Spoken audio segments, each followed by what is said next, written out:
Good morning. It is the National Day of Prayer, and on behalf of the President of the United States and the First Family, welcome to the White House.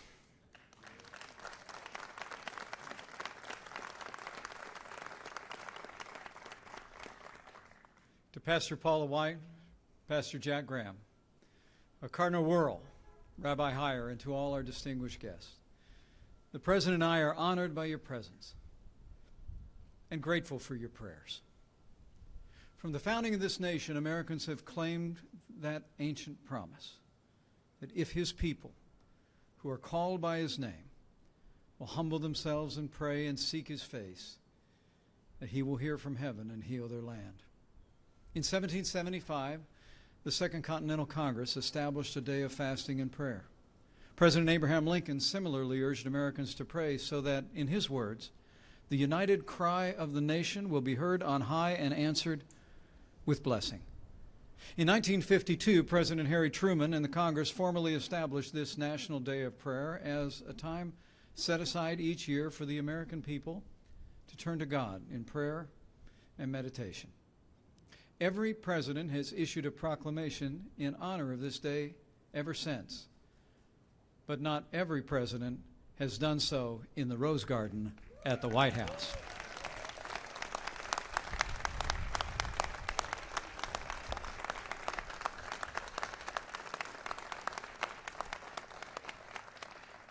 Today, our president will continue that great tradition to proclaim the importance of prayer to the American people and to reaffirm the vital role that institutions and people of faith play in our national life.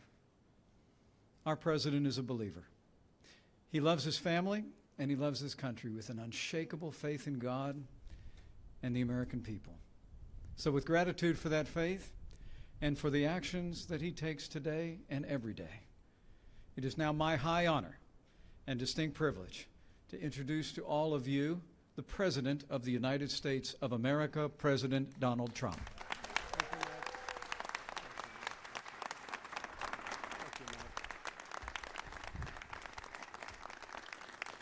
Thank you, everyone. Thank you very much.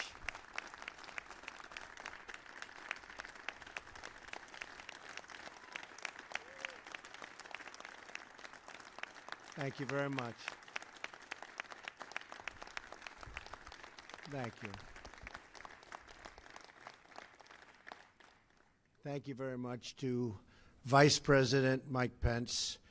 I am very fortunate to have Mike with me. He's a man of very deep faith, I can tell you that. Great character and conviction, and Mike, thank you very much for making this journey with me and with all of us, believe me. It's been great to have you. I also want to thank Pastor Jack Graham, Cardinal Donald Wuerl, and Rabbi Marvin Heyer for leading us so beautifully in prayer. Thank you. Thank you very much. Thank you. Thank you.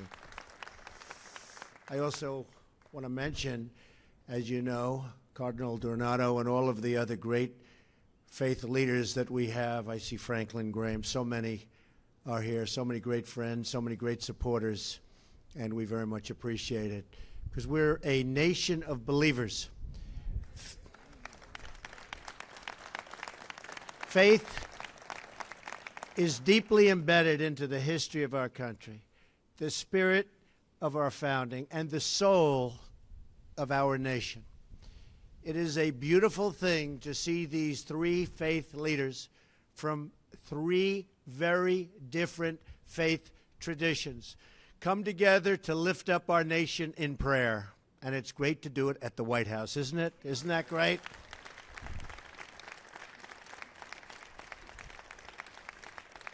Because not only are we a nation of faith, but we're a nation of tolerance.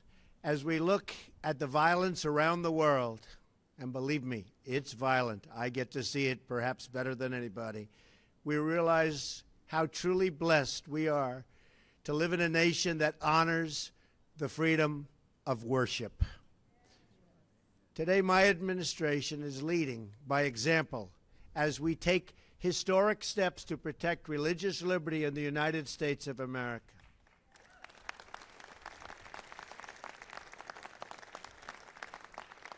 We will not allow people of faith to be targeted, bullied, or silenced anymore.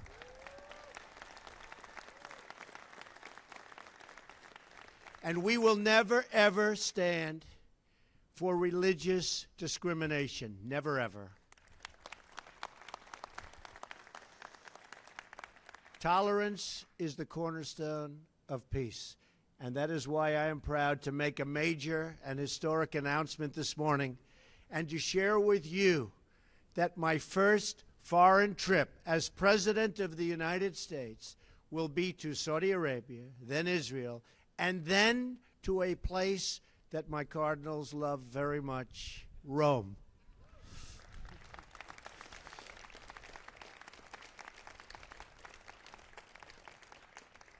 These visits will take place ahead of the NATO G7 meetings and will begin with a truly historic gathering in Saudi Arabia with leaders from all across the Muslim world. Saudi Arabia is the custodian of the two holiest sites in Islam, and it is there that we will begin to construct a new foundation of cooperation and support with our Muslim allies to combat extremism, terrorism, and violence, and to embrace a more just and hopeful future for young Muslims in their countries.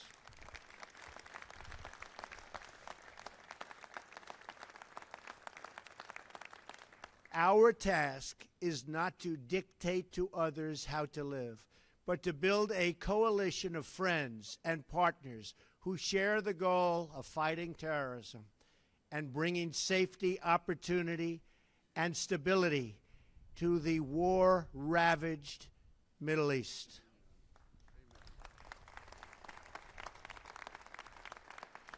We all pray that we can make a difference. We pray for peace. Just over 150 years ago, President Lincoln called for a national day of prayer today, after he feared that we were becoming a nation too proud to pray to the God that made us. Today we recall President Lincoln's words as we sign a proclamation designating today as National Day of Prayer. That's what we want, a National Day of Prayer. And it's so great to be doing it in the Rose Garden. How beautiful is that? It was looking like you'd never get here, folks, but you got here.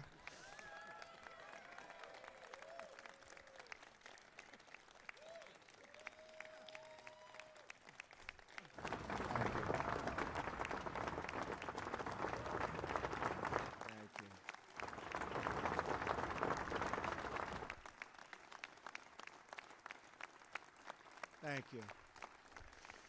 Thank you very much. So true. And we remember this eternal truth. Freedom is not a gift from government. Freedom is a gift from God.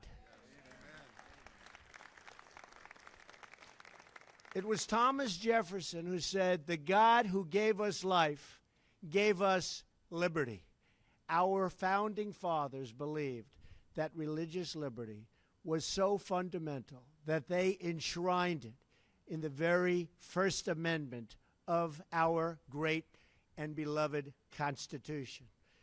Yet for too long, the federal government has used the power of the state as a weapon against people of faith, bullying and even punishing Americans for following their religious beliefs. That's been happening. That is why I am signing today an executive order to defend the freedom of religion and speech in America, the freedoms that we've wanted, the freedoms that you fought for so long, and we are doing it in just a little while right over here.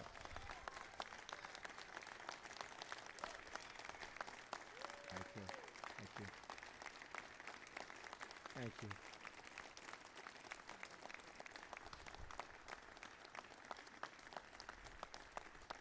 Thank you all. Thank you. No American should be forced to choose between the dictates of the federal government and the tenets of their faith. As I campaigned across the country, faith leaders explained that they were prevented from speaking their minds because of a 1954 rule known as the Johnson Amendment. I spoke about it a lot. Under this rule, if a pastor, priest, or imam speaks about issues of public or political importance, they are threatened with the loss of their tax-exempt status, a crippling financial punishment. Very, very unfair. But no longer. I promised to take action if I won. If I didn't win, I gave you no promise, that's for sure. If I didn't win, I guess I'd be gone, right? I'd be out enjoying my life, I think. But I wouldn't be helping you with the Johnson Amendment. And to this end, this financial threat against the faith community is over.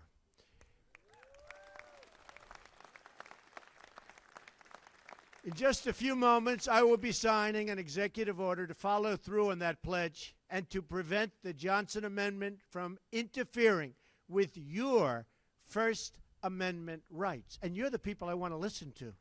Other people are allowed to tell me and everybody what to do. I want to hear it from you, and so do a lot of other people. So you're now in a position where you can say what you want to say, and I know you'll only say good, and you'll say what's in your heart, and that's what we want from you. You are great, great people. You are great, great people. Thank you. Thank you. This executive order directs the IRS not to unfairly target churches and religious organizations for political speech. No one should be censoring sermons or targeting pastors.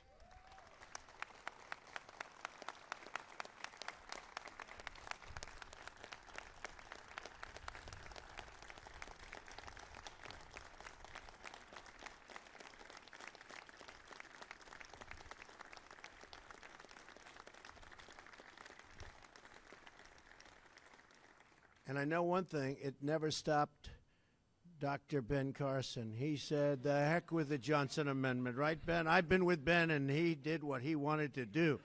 But not everybody's going to do that, Ben. You know that, right? In America, we do not fear people speaking freely from the pulpit. We embrace it. America has a rich tradition of social change beginning in our pews and our pulpits. Perhaps there is no greater example than the historic role of the African American church as the agent for social progress, spurring our nation to greater justice and equality. We must never infringe on the noble tradition of change from the church and progress from the pew.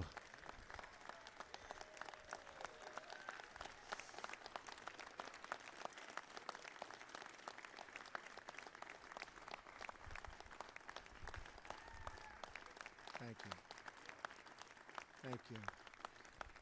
Under my administration, free speech does not end at the steps of a cathedral or a synagogue or any other house of worship. We are giving our churches their voices back. We are giving them back in the highest form. With this executive order, we also make clear that the federal government will never, ever penalize any person for their protected religious beliefs.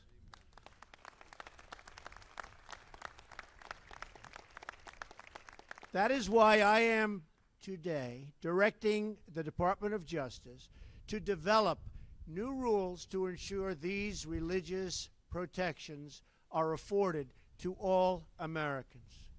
There are more than 50 religious Americans and groups sued the previous, and you've seen that, 50 sued the previous administration for violating their religious freedom. The abuses were widespread. The abuses were all over.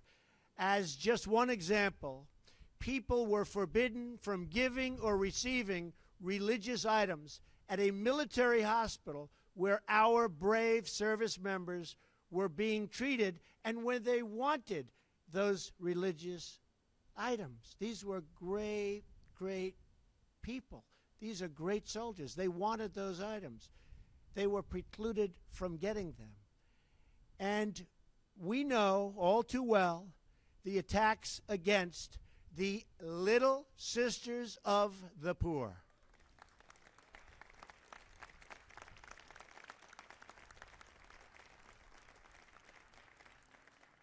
Incredible nuns who care for the sick, the elderly, and the forgotten. Where are they, by the way?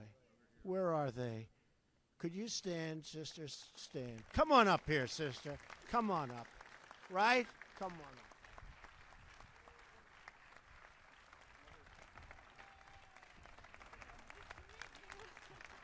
So nice.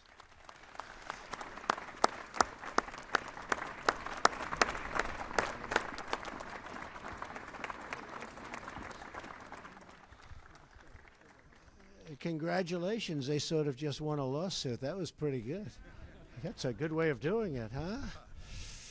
Well, I want you to know that your long ordeal will soon be over. Okay? It's been a long, hard ordeal.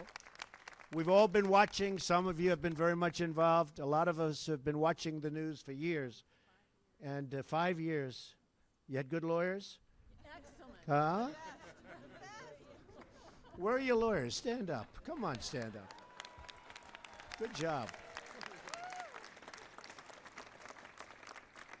Do you mind if I use your lawyers for various things?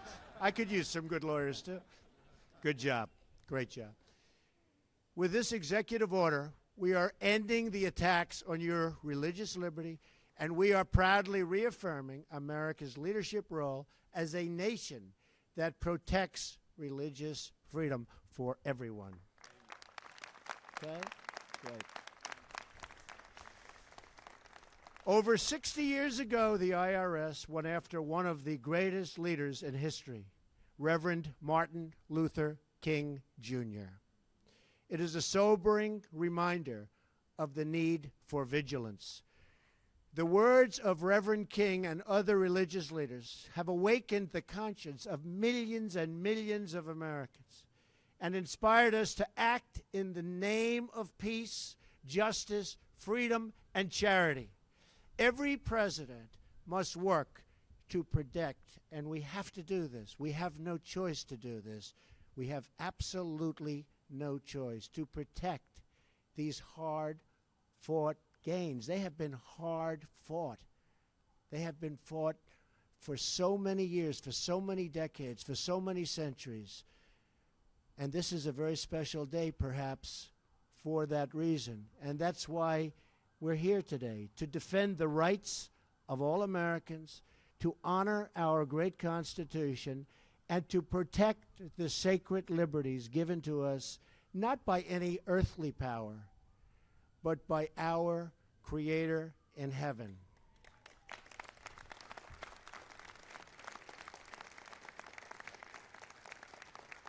I'd like to thank all of you great, great religious leaders for being with us today. We have some of our political leaders, you can have them. They know. And today's a very big day. We have a big vote coming up in a little while.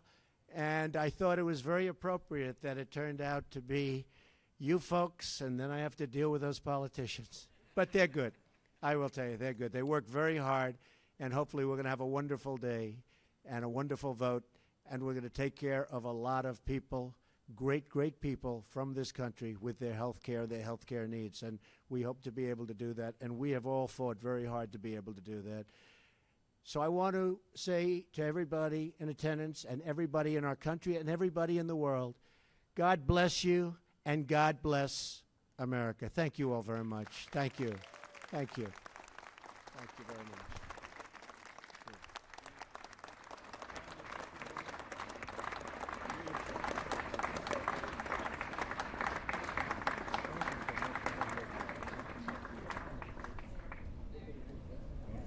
We can gather around. All right. Right here. Okay. Come around, please. Okay.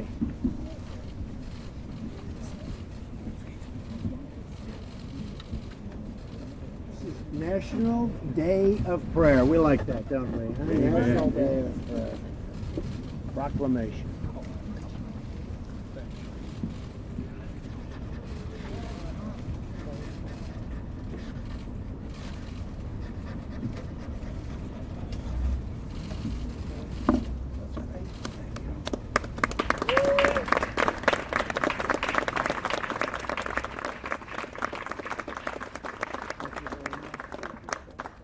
Who's getting this pen, Mr. Vice President?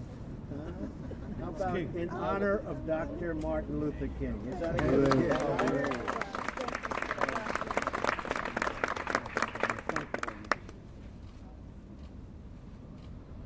This is promoting and the promotion of free speech and religious liberty. That's a big one. That's as big as it gets, right?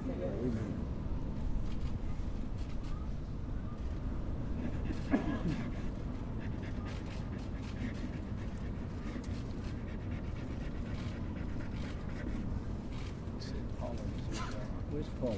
Right behind you, sir. Paula? She's worked so hard. Absolutely. 2 years she's worked so hard.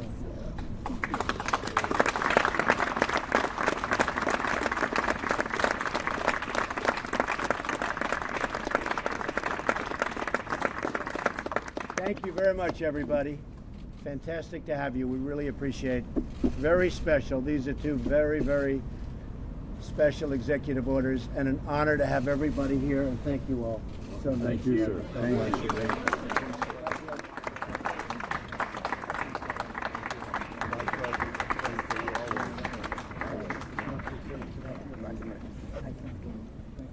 Thank you, Mr. Vice President. This is so...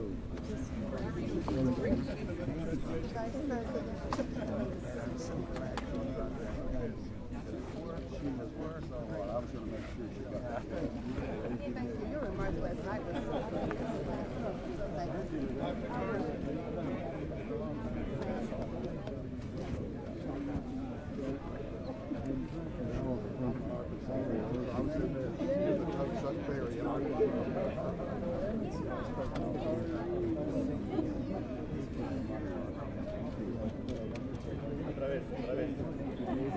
you.